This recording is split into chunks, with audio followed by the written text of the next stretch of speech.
رب کا ہے فرمان، اس پہ جا قربان، پیغام قرآن، پیغام قرآن۔ الحمدللہ رب العالمین والصلاة والسلام علی سید المرسلین، اما بعد فاعوذ باللہ من الشیطان الرجیم، بسم اللہ الرحمن الرحیم۔ الصلاة والسلام علیک یا رسول اللہ وعلی آلک واصحابک یا حبیب اللہ، الصلاة والسلام علیک یا نبی اللہ وعلی آلک واصحابک یا نور اللہ۔ ناظرین، ایک بار پھر پروگرام پیغام قرآن لے کر حاضر ہیں، اور سبحان اللہ اس پروگرام میں ہمیں قرآن کا پیغام ملتا ہے، یعنی دوسرے لفظوں میں اللہ کا پیغام ملتا ہے۔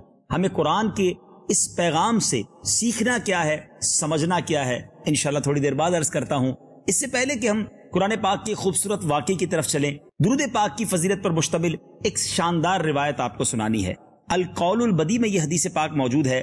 حضرت امیر المومنین مولا کائنات مولا علی شیر خدا کرم اللہ تعالی وجہ الکریم سے روایت ہے، اللہ عز و جل نے جنت میں ایک درخت پیدا فرمایا ہے جس کا پھل سیب سے بڑا، انار سے چھوٹا، مکھن سے نرم اور شہد سے بھی میٹھا اور مشک سے زیادہ خوشبودار ہے۔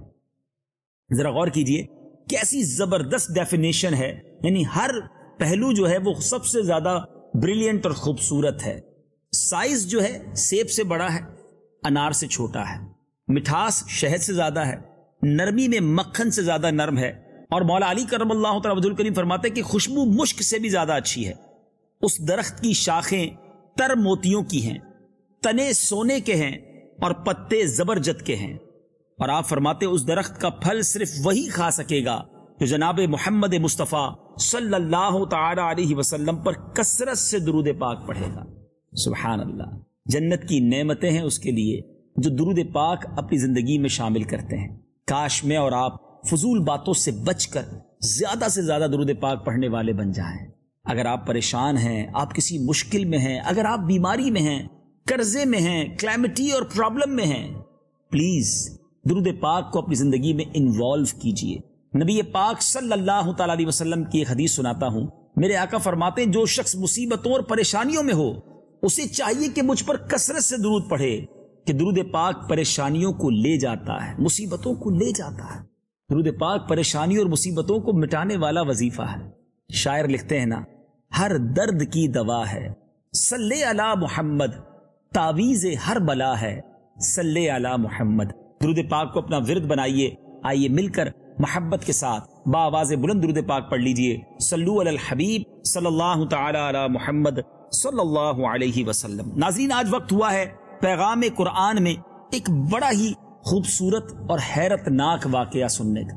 آج ہمیں سننا ہے حضرت عیسیٰ علیہ السلام کے 4 معجزات کو۔ بڑے حیرت انگیز معجزات ہیں، اور قرآن مجید فرقان حمید میں اللہ تبارک و تعالیٰ نے سورہ آل عمران میں اس کا ذکر کس طرح کیا ہے۔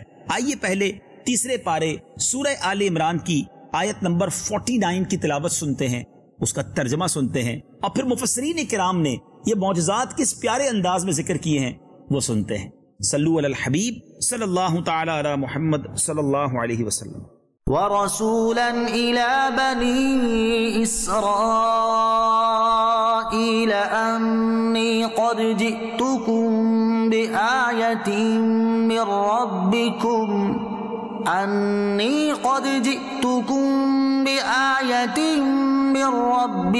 أني أخلق لكم من الطين كهيئة الطير فأنفخ فيه فيكون طيرا بإذن الله وأبرئ الأكمه والأبرص وأحيي الموتى بإذن الله وأنبئكم بما تأكلون وما تدخرون في بيوتكم إن في ذلك لآية لكم إن كنتم مؤمنين۔ اور رسول ہوگا بنی اسرائیل کی طرف یہ فرماتا ہوا کہ میں تمہارے پاس ایک نشانی لایا ہوں تمہارے رب کی طرف سے، کہ میں تمہارے لیے مٹی سے پرند کی سی مورت بناتا ہوں، پھر اس میں پھونک مارتا ہوں تو وہ فوراً پرند ہو جاتی ہے، اللہ کے حکم سے، اور میں شفا دیتا ہوں مادرزاد اندھے اور سفید یعنی سفید داغ والے کو، اور میں مردے جلاتا یعنی زندہ کرتا ہوں اللہ کے حکم سے، اور تمہیں بتاتا ہوں جو تم کھاتے اور جو اپنے گھروں میں جمع کر رکھتے ہو، بے شک ان باتوں میں تمہارے لیے بڑی نشانی ہے اگر تم ایمان رکھتے ہو۔ جی ناظرین، قرآن پاک کی تلاوت بھی سنی، ترجمہ بھی سن لیا۔ اب اس آیت میں اللہ تعالیٰ نے 4 معجزات کا ذکر کیا ہے، ذرا غور کیجئے گا۔ نمبر 1، مٹی کے پرند بنا کر ان میں پھونک مار کر ان کو اڑا دینا، یعنی مٹی کے پرندے بنانا اور اس پر دم کرتے تو وہ زندہ ہو کر اڑنے لگ جاتے۔ دوسرے کس معجزے کا ذکر ہے؟ مادرزاد اندھے، یعنی بائی برتھ اگر کوئی بلائنڈ ہے، پیدائشی اندھا ہے، اور کوڑی کو شفا دینا۔ نمبر 3، مردوں کو زندہ کرنا، اور نمبر 4، جو کچھ کھایا اور جو کچھ گھروں میں چھپا کر رکھا اس کی خبر دینا۔ اب ذرا ان معجزات کی تفصیل سمجھتے ہیں، یعنی یہ 4 معجزوں کا ذکر قرآن میں موجود ہے۔ نمبر 1، مٹی کے پرندے بنا کر اڑا دینا۔ جب بنی اسرائیل نے یہ معجزہ طلب کیا حضرت عیسیٰ علیہ السلام سے کہ مٹی کا پرندہ بنائیں اور اسے اڑا کر دکھائیں، حضرت عیسیٰ علیہ السلام نے مٹی سے چمگادڑ بنا کر اڑا دیا۔ حضرت عیسیٰ علیہ السلام نے پرندوں میں سے چمگادڑ کو کیوں پسند کیا، اس کو کیوں سلیکٹ کیا؟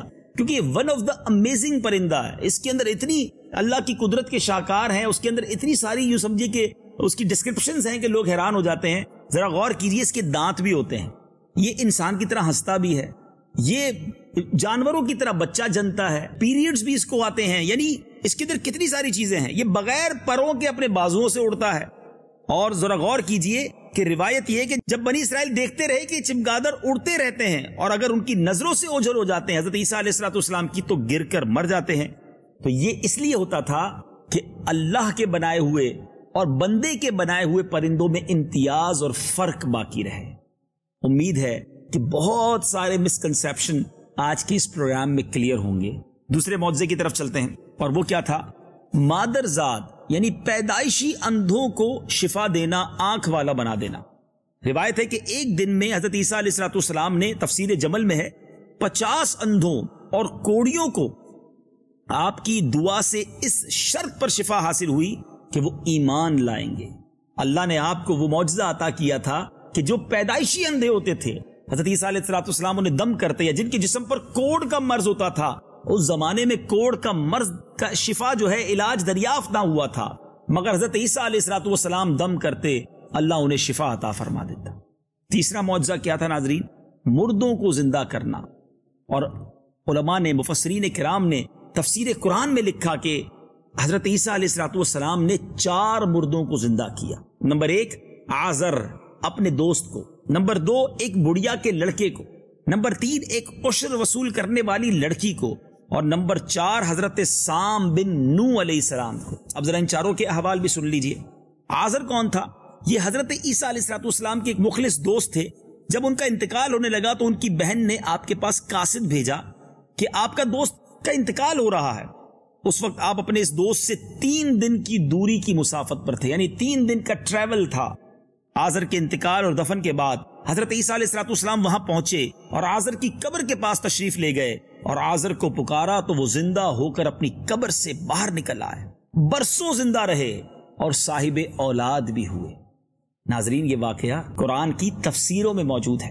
اللہ کے نبی کا یہ معجزہ آج بھی رہتی دنیا کے لیے ایک شاندار دلیل ہے کہ رب جسے چاہے یہ اختیار دے کہ وہ مردوں کو زندہ کر دے۔ اگر کسی کے ذہن میں یہ کانسیپٹ ہے کہ مردوں کو زندہ کرنا یہ صرف رب ہی کا کام ہے، تو پھر اس قرآن پاک میں اس ذکر کیے گئے معجزے کا جواب کیا ہوگا؟ یاد رکھیے، جب کوئی یہ سمجھے کہ حضرت عیسیٰ علیہ السلام یا اللہ کی عطا سے کوئی بھی مردے کو زندہ کرتا ہے تو یہ پرابلم نہیں ہے۔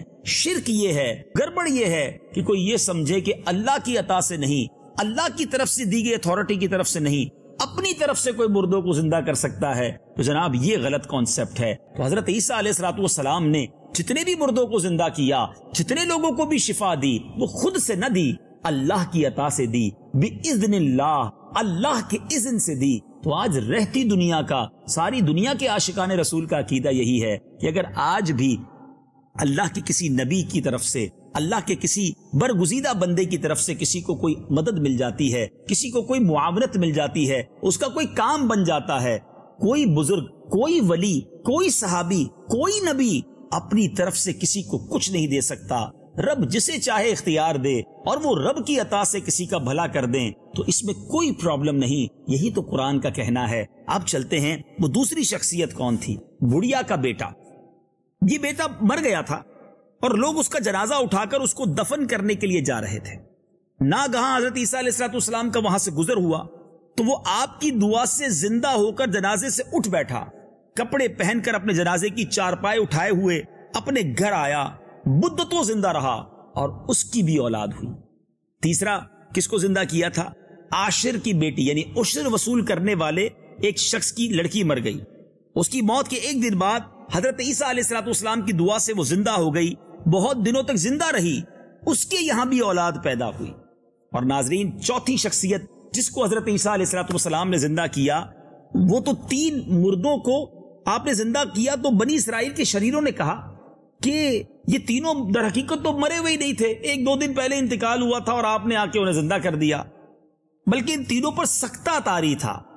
ہم تو آپ کو جب مانے کہ آپ پرانے مردے کو زندہ کر کے بتائیں، تو آپ نے فرمایا حضرت سام بن نوح علیہ السلام، حضرت نوح علیہ السلام کے بیٹے، ان کو وفات پائے ہوئے 4000 برس کا زمانہ گزر گیا ہے، تم لوگ مجھے ان کی قبر پر لے چلو، میں ان کو بھی حکم خداوندی سے زندہ کر دوں گا۔ تو آپ نے ان کی قبر کے پاس جا کر اسم اعظم پڑھا تو فوراً ہی حضرت سام بن نوح علیہ السلام قبر سے نکل کر زندہ ہو کر آئے اور گھبرائے ہوئے پوچھا کہ کیا قیامت قائم ہو گئی؟ حضرت عیسیٰ علیہ السلام پر ایمان لائے، پھر تھوڑی دیر بعد ان کا انتقال ہو گیا۔ ناظرین، یہ وہ امیزنگ معجزہ ہے، یہ وہ کمال کا معجزہ ہے جس کا ذکر قرآن مجید فرقان حمید میں موجود ہے۔ اب چوتھا معجزہ کیا تھا؟ کہ جو کھایا اور چھپایا اس کو بتا دیا۔ ماجرا یہ تھا کہ حدیث پاک میں ہے کہ حضرت عیسیٰ علیہ السلام اپنے مکتب میں بنی اسرائیل کے بچوں کو ان کے ماں باپ جو کھاتے تھے اور جو کچھ گھروں میں چھپا کر رکھتے تھے وہ سب بتا دیتے تھے۔ جب والدین نے بچوں سے دریافت کیا کہ تمہیں ان باتوں کی کیسے خبر ہو جاتی ہے، تو انہوں نے کہا کہ ہم حضرت عیسیٰ علیہ السلام کے مکتب میں جاتے ہیں، وہ ہمیں بتا دیتے ہیں۔ یہ سن کر ماں باپ نے بچوں کو مکتب جانے سے روک دیا اور کہا کہ حضرت عیسیٰ علیہ السلام جادوگر ہیں۔ جب حضرت عیسیٰ علیہ السلام بچوں کی تلاش میں بستی کے اندر داخل ہوئے تو بنی اسرائیل نے اپنے بچوں کو ایک مکان کے اندر چھپا دیا کہ بچے یہاں نہیں ہیں۔ آپ نے پوچھا کہ گھر میں کون ہیں؟ تو ان شریروں نے کہہ دیا، جھوٹ کہا کہ یہ تو معاذ اللہ بندر اور سور ہیں۔ اللہ اکبر! تو آپ نے فرمایا اچھا پھر تو یہ سور ہی ہوں گے۔ اور لوگوں نے جب بعد میں مکان کا دروازہ کھولا تو وہ سارے کے سارے چہرے مسخ سور بن چکے تھے۔ اس بات کا بنی اسرائیل میں بڑا چرچا ہو گیا۔ بنی اسرائیل نے غیظ و غضب میں بھر کر آپ کو معاذ اللہ قتل کرنے کا منصوبہ بنا لیا۔ یہ دیکھ کر حضرت عیسیٰ علیہ السلام اپنی والدہ حضرت مریم رضی اللہ تعالیٰ کو لے کر مصر کی طرف ہجرت کر گئے۔ اس طرح آپ شریروں کے شر سے محفوظ رہے۔ اس کے بعد حضرت عیسیٰ علیہ السلام کے ساتھ کیا ہوا وہ میں عرض کرتا ہوں ناظرین، مگر پہلے ان 4 معجزات کی بات ہو جائے۔ پتہ کیا چلا؟ اللہ جس کو چاہے جیسے چاہے نواز دے۔ جب حضرت عیسیٰ علیہ السلام کے پاس یہ معجزات تھے کہ آپ دم کر کے مادرزاد اندھے کو شفا دے دیتے، کوڑی کا مرض دور ہو جاتا، آپ دعا کرتے تو مردہ زندہ ہو جاتا، آپ مٹی کے پرندے بنا کر دعا فرماتے تو وہ اڑنے لگ جاتا۔ جب حضرت عیسیٰ علیہ السلام کو اللہ نے یہ طاقت اور پاور دی ہے تو ذرا سوچئے تو صحیح، جو عیسیٰ کے بھی آقا ہیں، جو سب نبیوں کے آقا ہیں، جو رب کے حبیب ہیں، اللہ نے ان کو کیسے معجزات سے نوازا ہوگا، ان کو کیسے کمالات سے نوازا ہوگا۔ سبحان اللہ! میرے آقا علیہ السلام تو دعا فرمائیں تو سورج پلٹ آئے، نبی پاک انگلی کا اشارہ کریں تو چاند 2 ٹکڑے ہو جائے، نبی پاک علیہ السلام دعا فرمائے تو خاری کنویں میٹھے ہو جائیں، صحابہ کرام کی جو اعضائے بدن زخمی ہوں، ٹوٹ جائیں پنڈلیاں، آنکھیں باہر آ جائیں، میرے آقا لعاب دہن لگائیں تو کسی کی آنکھ روشن کر دیں، کسی کے پیر اور ہاتھوں کو جوڑیں تو وہ پہلے سے زیادہ صحیح ہو جائے۔ تو بڑی طویل فہرست ہے نبی پاک کے معجزات کی۔ تو سبحان اللہ، اللہ اپنے انبیاء کو، اپنے نیک بندوں کو برکتوں سے نوازتا ہے اور ہمیں اس پر الحمدللہ اعتقاد بھی ہے، یقین بھی ہے اور اس پر خوشی بھی ہونی چاہیے۔ مزید ایمان مضبوط ہوتا ہے کہ جب اللہ کے بندوں کو یہ کمالات حاصل ہیں تو میرے رب کی قدرت کا عالم کیا ہوگا۔ ان اللہ علی کل شیء قدیر، اب چلتے ناظرین حضرت عیسیٰ علیہ السلام کے ساتھ آگے کیا ہوا، آپ آسمانوں کی طرف کیسے اٹھائے گئے، یہ بھی اس خوبصورت واقعے کا ایک بڑا عجیب موڑ ہے. آئیے یہ بھی سنتے ہیں. ناظرین حضرت عیسیٰ علیہ السلام کی زندگی کے واقعات بڑے عجیب و غریب ہیں اور قرآن میں اس کا زبردست انداز سے ذکر ہے. حضرت عیسیٰ علیہ السلام نے جب یہودیوں کے سامنے اپنی نبوت کا اعلان فرمایا تو یہی یہودی تورات میں پڑھ چکے تھے کہ حضرت عیسیٰ علیہ السلام ان کے دین کو منسوخ کر دیں گے، اس لیے یہودی آپ کے دشمن ہو گئے. یہاں تک کہ جب حضرت عیسیٰ علیہ السلام نے یہ محسوس کر لیا کہ یہودی اپنے کفر پر اڑے رہیں گے اور وہ مجھے قتل کر دیں گے، تو ایک دن آپ نے لوگوں کو مخاطب کر کے فرمایا من انصاری الی اللہ، یعنی کون میرے مددگار ہوتے ہیں اللہ کے دین کی طرف. تو 12 یا 19 حواریوں نے کہا نحن انصار اللہ آمنا باللہ واشہد بأننا مسلمون، یعنی ہم خدا کے دین کے مددگار ہیں، ہم اللہ پر ایمان لائے اور آپ گواہ ہو جائیں کہ ہم مسلمان ہیں. باقی تمام یہودی اپنے کفر پر جمے رہے، یہاں تک کہ جوش عداوت میں ان لوگوں نے آپ کے قتل کا منصوبہ بنا لیا. ایک شخص کو یہودیوں نے جس کا نام تطیانوس تھا آپ کے مکان میں آپ کو قتل کرنے کے لیے بھیجا. اتنے میں اچانک اللہ تعالیٰ نے حضرت جبریل امین علیہ السلام کو ایک بدلی کے ساتھ، ایک بادل کے ٹکڑے کے ساتھ بھیجا اور اس بدلی نے آپ کو آسمان پر اٹھا لیا. آپ کی والدہ جوش محبت میں آپ کے ساتھ چمٹ گئی تو آپ نے اپنی والدہ سے فرمایا امی جان اب قیامت کے دن آپ کی اور ہماری ملاقات ہوگی، اور بدلی نے آپ کو آسمان پر پہنچا دیا. یہ واقعہ بیت المقدس میں شب قدر کی مبارک رات وقوع پذیر ہوا. اس وقت آپ کی عمر مبارک ایک قول کے مطابق 120 برس کی تھی. تطیانوس جب بہت دیر تک مکان سے باہر نہیں نکلا کیونکہ وہ مکان میں انٹر ہوا تھا معاذ اللہ حضرت عیسیٰ علیہ السلام کو قتل کرنے کے لیے، مگر بادل کا ٹکڑا آپ کو اوپر لے جا چکا تھا اللہ کے حکم سے. تو اب ان غیر مسلموں نے دھاوا بول دیا گھر کے اندر، مگر تطیانوس کو اللہ تعالیٰ نے حضرت عیسیٰ علیہ السلام کی شکل کا بنا دیا تھا. اب ان یہودیوں نے تطیانوس کو حضرت عیسیٰ سمجھ کر قتل کر دیا. اس کے بعد جب تطیانوس کو اس کے گھر والوں نے غور سے دیکھا تو صرف چہرہ حضرت عیسیٰ علیہ السلام کا تھا، باقی سارا بدن تطیانوس ہی کا تھا. تو اس کے اہل خاندان نے کہا اگر یہ مقتول حضرت عیسیٰ ہیں تو ہمارا آدمی تطیانوس کہاں گیا، اور اگر یہ تطیانوس ہے تو حضرت عیسیٰ کہاں چلے گئے. اس پر خود یہودیوں میں جنگ و جدال کی نوبت آ گئی اور خود یہودیوں نے ایک دوسرے کو قتل کرنا شروع کر دیا. بہت سے قتل ہو گئے. اللہ تبارک و تعالیٰ نے اس واقعے کو قرآن مجید میں کیسے بیان کیا ہے، آئیے یہ بھی سنتے ہیں. پارہ 3 ہے سورہ آل عمران آیت نمبر 54 اور 55 میں رب کیا فرماتا ہے، آئیے سنتے ہیں. وَمَكَرُوا وَمَكَرَ اللَّهُ وَاللَّهُ خَيْرُ الْمَاكِرِينَ.